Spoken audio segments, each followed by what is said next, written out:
So landlords here in Nova Scotia are finding new creative ways to get around the rental cap. This time, converting more than 120 Halifax apartments into condos. The property owners say it's become too expensive to continue operating the buildings as rentals. They blame higher property taxes, utility bills, and interest rates, coupled with the province's cap on rental increases.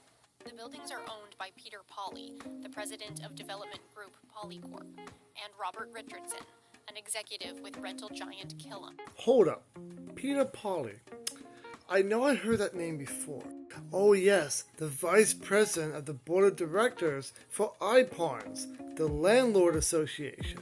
And while Robert Richardson is not there, Killam Apartment is the president of this association.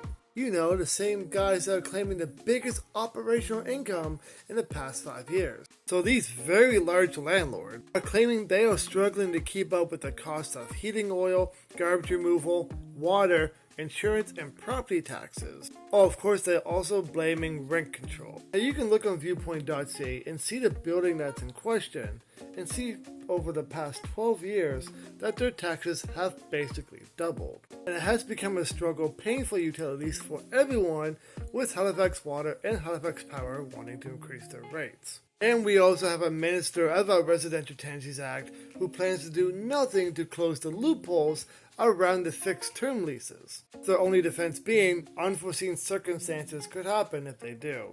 Right, that's the reason.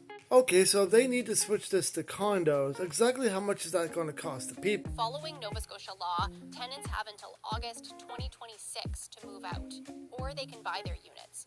Asking prices have not yet been made public, but the owners gave tenants general information about the local condo market. They say their prices will reflect going rates.